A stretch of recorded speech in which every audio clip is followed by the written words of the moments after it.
Shalom frères et sœurs, nous bénissons le nom du Seigneur pour se retrouver encore pour partager sa parole sur cet thème que Dieu nous a mis à cœur, le temps de la fin et le retour de notre Seigneur et Sauveur Jésus-Christ. Nous voulons que Dieu nous fasse du bien, prions. Seigneur, bénis encore ta parole. Hier, tu nous as eu à parler sur ce thème que nous sommes en train de poursuivre. Sanctifie ta parole, qu'elle édifie ton peuple de par le monde, au nom de Jésus-Christ. Amen. Frères et sœurs, nous disons que nous abordons les thèmes, les temps de la fin et le retour de notre Seigneur et Sauveur Jésus-Christ. Nous avons à brosser succinctement l'importance de parler sur ces thèmes. Primement, nous avons dit que la Bible en parle en long et en large. Et nous avons dit, secondo, que vraiment c'est un thème qu'il faut en parler parce que c'est un sujet d'actualité. Un sujet qui est notre lot quotidien et sur lequel Dieu attend de nous une attitude conséquente et responsable afin de bénéficier de ce retour et de savoir comment se comporter dans ces temps de la fin. Nous avons déjà parlé tertio, qu'il faut qu'on puisse en parler parce qu'il y a beaucoup de confusion là-dessus, beaucoup d'hérésies, de mensonges et même il y a des faux prophètes, des faux messies et des hérésies qui nuisent les gens en erreur, parlant d'un retour déjà fait ou un retour spirituel était terrible. Mais nous avons dit quoi qu'il faut aussi en parler parce que nous voyons beaucoup de séductions de l'ennemi dans ces temps de la fin.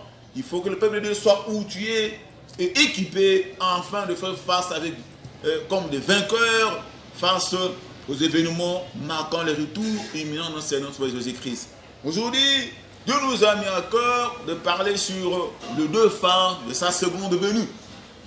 Et ça, notre sous-thème, les deux phases de la seconde venue du Seigneur Jésus-Christ. Frères et sœurs, sa première venue a eu lieu lorsqu'il est né à Bethléem, comme vous le savez, et qu'il a eu à grandir à Nazareth. Il a exercé son ministère durant 3 ans sur la terre. Il est mort, il est ressuscité. Et il est vivant pour l'éternité. Mais le Seigneur lui-même a parlé de sa seconde venue. Le plus grand problème, c'est parce que nous sommes distraits par rapport à cette terminologie que la Bible use par rapport à cette vérité, à cette notion doctrinale fondamentale. La Bible parle de thèmes comme l'avènement du Seigneur et qui aura lieu. Dans 2 Thessaloniciens 2:8, 1 Thessaloniciens 3:18, on parle de l'avènement du Seigneur. C'est une terminologie pour parler de son retour. On parle aussi du jour du Seigneur, comme dans Hébreux 10, le verset 25. La Bible parle aussi de la révélation du Seigneur dans 1 Corinthiens 1:7 ou 2 Thessaloniciens 1:7. La Bible parle de plusieurs termes qui concernent le retour du Seigneur. Et les anges ont dit dans 1, le verset 11, que ce Seigneur qui est parti, il lui rentrait de la même manière. Et les apôtres ont bondement parlé de cela en des termes clairs, comme dans 1 Corinthiens 15, dans le livre d'Apocalypse, c'était terrible. Et Christ même en a beaucoup mentionné dans Matthieu 24, dans Luc 17, 21. Mais c'est que c'est pour nous de savoir que Christ a parlé de sa seconde venue. Mais la confusion règne en la matière et cela amène beaucoup de gens à mal se préparer. Dans Jean 14, du premier au 2e verset, le Seigneur Jésus dit, croyez en Dieu, croyez en moi. Je m'en vais auprès du Père, je vais vous préparer une place. Il y a plusieurs demeures dans la maison de mon Père. Et je reviendrai, je vous prendrai. Il parlait de son retour, mais dans quelle phase? La Bible est claire et nette, frères et sœurs. Il y a 2 phases qui concernent le retour de notre Seigneur et Sauveur Jésus-Christ. Et les 2 phases ne sont pas simultanées, sont séparées par un laps de temps. Et les 2 phases ne concernent pas l'humanité entière de la même manière. C'est vrai, l'impact sera mondial, mais les concernés ne sont pas les mêmes. La Bible parle de la première phase dont 1 Thessaloniciens 4, du 15e au 21 verset. La Bible dit, dans 1 Thessaloniciens, chapitre 4, du 15e, au 21 verset, je lis au nom du Seigneur Jésus-Christ. La Bible dit ceci, nous ne voulons pas, frères, que vous soyez dans l'ignorance au sujet de ceux qui dorment, afin que vous nous affligiez pas comme les autres qui n'ont point d'espérance. Car si nous croyons que Jésus est mort, qu'il est ressuscité, nous croyons aussi que Dieu ramènera par Jésus avec lui ceux qui sont morts. Voici en effet c'est que nous déclarons d'après la parole du Seigneur. Nous les vivants restés pour l'avènement du Seigneur. Nous ne devancerons pas ceux qui sont morts, car le Seigneur lui-même s'est donné à la voix de l'archange et au son de la trompette de Dieu, descendant du ciel, et les morts en Christ, ils sont premièrement. Quand le Seigneur parlait, que je vous prépare une place, il parlait de sa première phase. La première phase du Seigneur Jésus-Christ, c'est laquelle la Bible dit qu'elle sera une descente dans les airs. C'est ne se posera pas sur le sol. Dans sa première phase, le Seigneur va rentrer comme un époux qui veut prendre une épouse, l'église. Le Seigneur descendra lui-même, il viendra corporellement, physiquement, mais visible seulement par les siens, l'église. Ceux qui sont de nouveau, qui sont enlevés.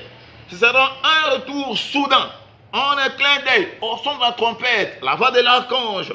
Et ce sera un retour qui est pour délivrer l'église face aux œuvres de l'Antichrist qui se profite déjà pour mettre l'église à l'abri, délivrer de l'épreuve qui va s'abattre dans ce monde, délivrer l'église des jugements qui vont s'abattre dans ce monde qui va à la perdition.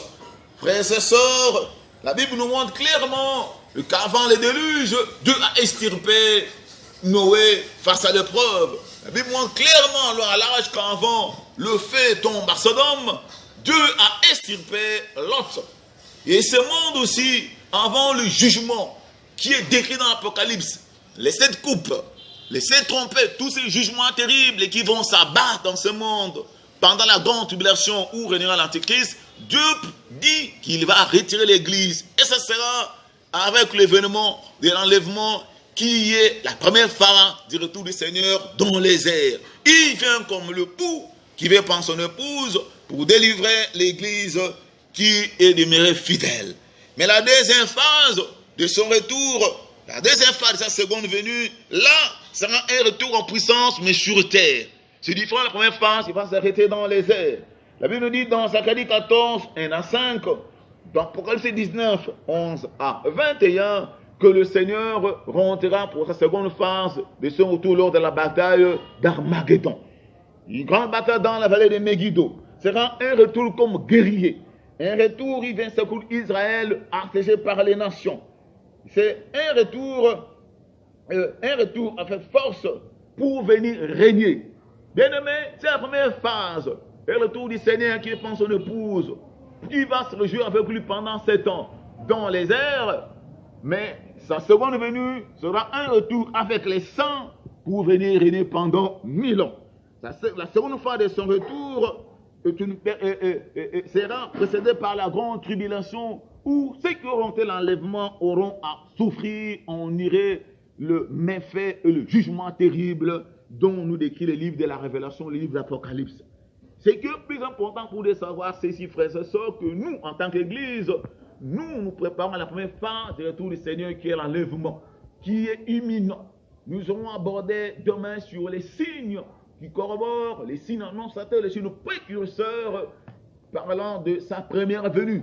Et aujourd'hui, le monde vit des tribulations, le monde vit des calamités, de pestes, des maladies, des famines, des guerres.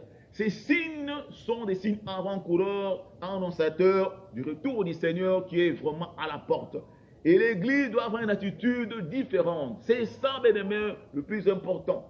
Nous ne devons pas être de ceux qui marchent dans la distraction en Armageddon, qui n'est pas pour l'Église, qui n'interviendra pas de sitôt, mais au contraire, nous devons nous préparer face à l'enlèvement dont les signes montrent que c'est imminent et nous devons être prêts chaque jour. Quittons la distraction, frères et sœurs, ne confondons pas les deux phares de son retour. Le Seigneur est à la porte. Nous aurons à parler sur les signes et les signes Dieu l'a donné pour l'Église soit avertie et comprenne qu'il faut se préparer et bannir la nonchalance, la somnolence. Soyez bénis au nom de Jésus-Christ. Amen.